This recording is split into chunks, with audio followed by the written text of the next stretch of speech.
हरे कृष्णा। ओम नमो भगवते वासुदेवाय नमः।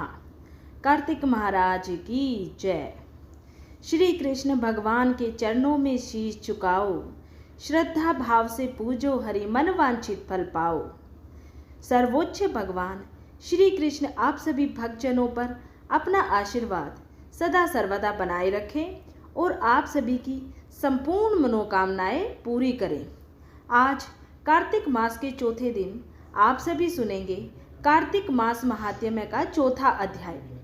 कथा शुरू करने से पहले आप सभी प्रिय भक्तों से निवेदन है कि जो श्री कृष्ण भगवान के सच्चे भक्त हैं और चाहते हैं कि श्री श्री राधा मदन मोहन की कृपा उन पे सदा सर्वदा बरसे, वे कमेंट बॉक्स में हरे कृष्णा जरूर लिखें, जिससे वो स्वयं को सर्वोच्च भगवान श्री कृष्ण के करीब भी अनुभव कर सके। तो चलिए अब आप सभी आगे का अध्याय श्रवण कीजिए। इससे पिछले अध्याय में श्री कृष्ण भगवान कमल के समान नैनों वाली सत्यभामा को उनके पूर्व जन्म का वृतांत सुना रहे हैं कि किस प्रकार से पूर्व जन्म में उन्होंने कौन कौन से ऐसे जप तप यज्ञ स्नान दान किए जिससे करने से वो इस जन्म में श्री कृष्ण की अर्धांगिनी बने। अब आगे श्री कृष्ण भगवान कहते हैं कि पूर्व जन्म में तुमने नियम पूर्वक जो कार्तिक मास का व्रत किया था, उसी के कारण मेरा और तुम्हारा कभी वियोग नहीं होगा। इस कार्तिक मास में व्रत आदि करने वाले मनुष्य मुझे तुम्हारे समान ही प्रिय है। दूसरे जप तप यज्ञ दान आदि करने से प्राप्त फल कार्तिक मास में किए गए व्रत के फल से बहुत थोड़े होते हैं, अर्थात कार्तिक मास के व्रतों का 16वां भाग भी नहीं होता है। इस प्रकार सत्यभामा भगवान श्री कृष्ण के मुख से अपने पूर्व जन्म के पुण्य का प्रभाव सुनकर बहुत ही प्रसन्न हो गई। इतनी कथा सुनकर श्री सूत जी से शौनकादिक 88,000 ऋषि कहने लगे कि हे सूत जी, आप कृपा करके कार्तिक तथा तुलसी का महात्म्य कहिए। तब श्री सूत जी महाराज कहने लगे कि हे ऋषियों, जो तुमने मुझसे पूछा है, यही प्रश्न एक समय नारद जी से राजा पृथु ने किया था, और जो कुछ भी उत्तर नारद जी ने दिया वही मैं तुम सबसे कहता हूँ। तुम ध्यानपूर्वक सुनो। एक समय राजा पृथु नारद जी से कहने लगे कि हे नारद जी, भगवान को तुलसी क्यों इतनी अधिक प्रिय है, आप इसका महात्म्य भी मुझसे कहिए। तब देवर्षि नारद जी कहने लगे, एक समय राजा इंद्र बहुत से देवताओं और अप्सराओं सहित महादेव जी के दर्शन को गया। सो जब वो सभी कैलाश में पहुँचे, तब एक बड़े भारी आकार वाले भयंकर नेत्रों वाले पुरुष को देखकर इंद्र ने पूछा कि तुम कौन हो और शिव जी कहाँ है। तब कई बार पूछने पर भी उसने कोई उत्तर नहीं दिया। तो इंद्र ने क्रोध में आकर अपना वज्र उसके कंठ पर दे मारा, जिससे उनका कंठ नीला हो गया। परंतु वज्र के प्रहार करने से वह इंद्र का वज्र भी भस्म हो गया। फिर उसकी आंख से ऐसी प्रचंड अग्नि निकली मानो इंद्र सहित सारे संसार को भस्म कर देगी। ऐसी स्थिति देखकर बृहस्पति जी हाथ जोड़कर और इंद्र को दंडाकार झुकाकर शिव जी की स्तुति करने लगे कि हे देवादि देव, त्रिपुरासुर तथा आकासुर का नाश करने वाले, यज्ञ का फल देने वाले त्रिपुरारी, आपको नमस्कार है। ब्राह्मणों की रक्षा करने वाले, आपको नमस्कार है।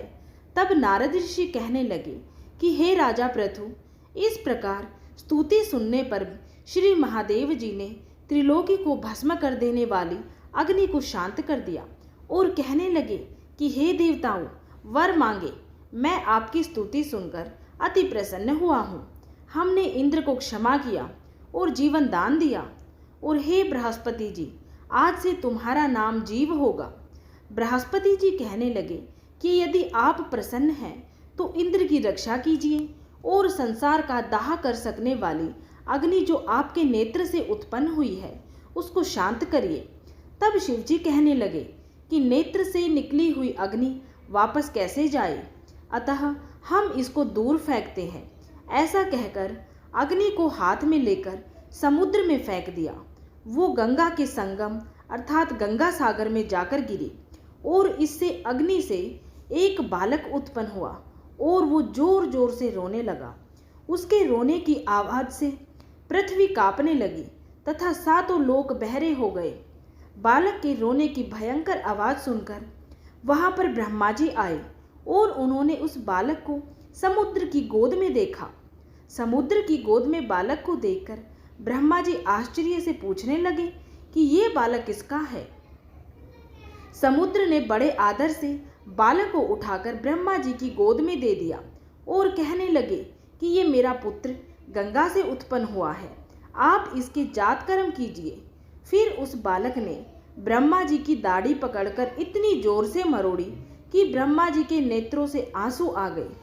किसी प्रकार अपनी दाढ़ी छुटाते हुए ब्रह्मा जी ने कहा कि हमारी आंखों से जल निकाला है, अतः इस बालक का नाम जालंधर होगा, परंतु ये शिवजी के अतिरिक्त और किसी के हाथ से नहीं मरेगा, क्योंकि ये शिवजी के अंश से ही उत्पन्न हुआ है। तब ब्रह्मा जी शुक्राचार्य को बुलाकर और उसका राज्याभिषेक करके अंतर्धान हो गए।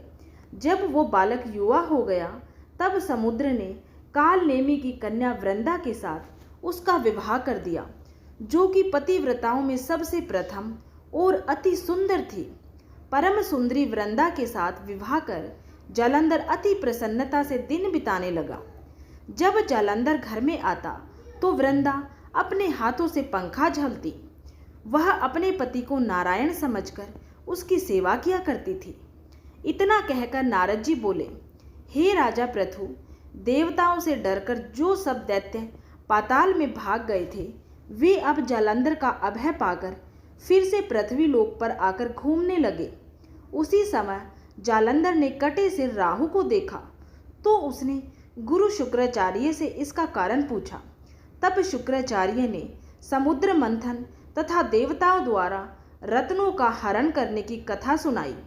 इस प्रकार अपने पिता का मंथन और दैत्यों का अनादर सुनकर जालंधर ने क्रोध में आकर धस्मर नाम वाले दूत को बुलाकर सुधर्मा के पास भेजा।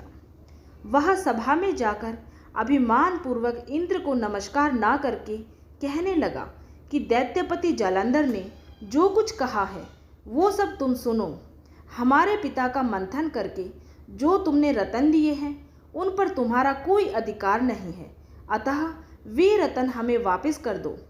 धस्मर के ऐसे वचन सुनकर इंद्र भय और विस्मय से कहने लगा कि समुद्र सदैव हमारे शत्रु दानवों की रक्षा करता है, अतः हमने समुद्र मंथन करके रतन लिए हैं, इसलिए उन पर दैत्यों का कोई अधिकार नहीं है। दूत ने ये सब समाचार जालंधर से जाकर कहा तो वो अत्यंत क्रोधित हुआ और देवताओं के साथ युद्ध करके उनसे जीतने का उपाय सोचने लगा। उसने सब दिशाओं तथा पातालों में अपने दूत भेजकर सब दैत्यों को बुलाया और शुंभ तथा निशुंभ को भी अपना सेनापति बनाकर स्वर्ग के नंदन वन में जाकर इंद्र की अमरावती पुरी को घेर लिया। तब देवता भी युद्ध के लिए बाहर निकल आए और अनेक प्रकार के शास्त्रों से देवताओं तथा दैत्यों का भयंकर युद्ध होने लगा। वे सब एक दूसरे को मार मार कर गिराने लगे। सब तरफ रक्त की धाराएं बहने लगी। युद्ध में मर मर कर गिरे हुए घोड़ों और हाथियों से पृथ्वी भर गई। इधर युद्ध में मारे गए दैत्यों को गुरु शुक्राचार्य अपनी संजीवनी विद्या से जीवन दान देने लगे।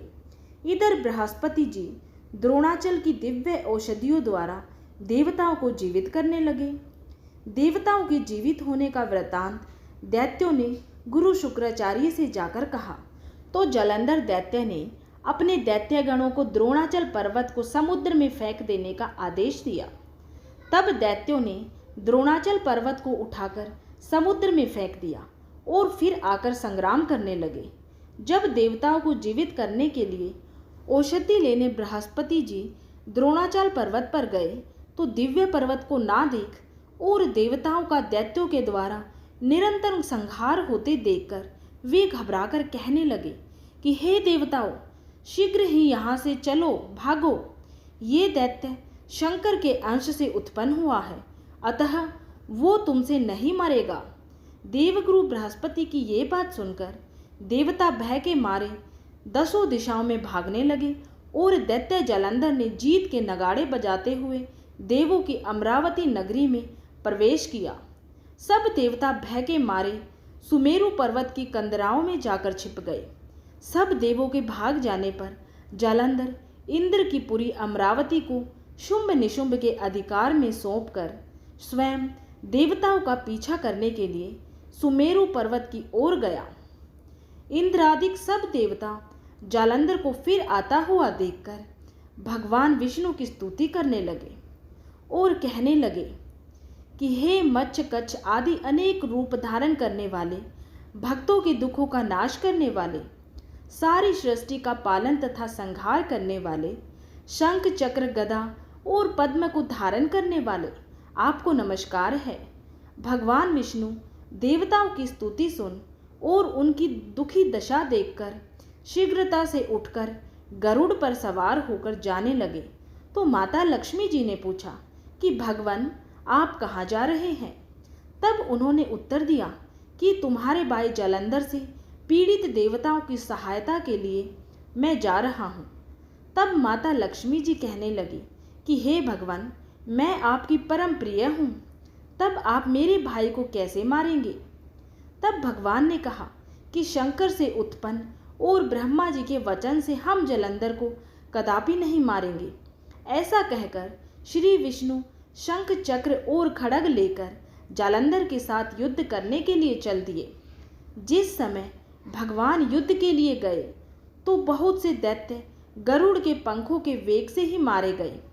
पवन से पीड़ित दैत्यों को देखकर जालंधर को अत्यंत क्रोध आया और वो भी विष्णु के सम्मुख युद्ध करने के लिए आया। उस समय भगवान विष्णु और जालंधर दैत्य का महाघोर युद्ध हुआ। आकाश मेघों की तरह बाणों से ढक गया। तब भगवान ने जालंधर के ध्वजा, छत्र, घोड़े और धनुष सब अपने बाणों से काट डाले।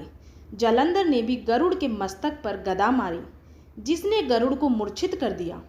भगवान ने उसकी गदा को अपनी तलवार से काट दिया। फिर दोनों का मल्ल युद्ध हुआ। जालंधर ने भगवान की छाती में मुक्का मारा। उस समय भगवान और जालंधर के इस घोर युद्ध को देखकर सारा संसार भयभीत होकर कंपायमान हो गया। तब भगवान विष्णु ने कहा कि हे दैत्यराज जालंधर, तुम्हारा और हमारा युद्ध ठीक नहीं है, क्योंकि तुम मेरी प्रिया लक्ष्मी के भाई हो। तब जालंधर ने कहा, यदि आप प्रसन्न हैं तो मुझको यही वरदान दे कि लक्ष्मी जी तथा अपने गणों सहित आप मेरे घर में वास करो। एवं मस्तु ऐसा कहकर भगवान लक्ष्मी माता के सहित जालंधर नगर में चले गए। तब जालंधर देवताओं के स्वर्ग लोक में सब दैत्यों को नियुक्त करके जालंधर नगर में निवास करने लगा और देव, गंधर्व, किन्नर, यक्ष आदि के पास जो भी रत्न थे वे सब अपने अधिकार में करके निशुंभ को शासन करने के लिए पाताल में भेज दिया।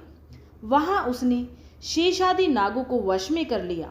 इस प्रकार जालंधर देव, गंधर्व, किन्नर, यक्ष और मनुष्य सबको अपनी प्रजा बनाकर पुत्र समान तथा धर्म नीति से उनका पालन करते हुए त्रिलोकी का राज्य भोगने लगा। तब नारद जी बोले, हे राजा पृथु, एक समय भगवान के दर्शन करने तथा जालंधर की राज्य लक्ष्मी जी को देखने के लिए हम भी वहां गए। इस प्रकार से चौथा अध्याय संपूर्ण हुआ। अब इससे आगे का वृतांत आप सभी कल की वीडियो में सुनिए। बोलिए श्री हरि कृष्ण भगवान की जय, कार्तिक महाराज की जय। अगर आप सभी को ये कथा पसंद आई है और आप आगे की कार्तिक मास की कथाएं सुनना चाहते हैं तो इस वीडियो को लाइक करें और आज चैनल को सब्सक्राइब जरूर करें और कमेंट बॉक्स में हरे कृष्णा जरूर लिखें।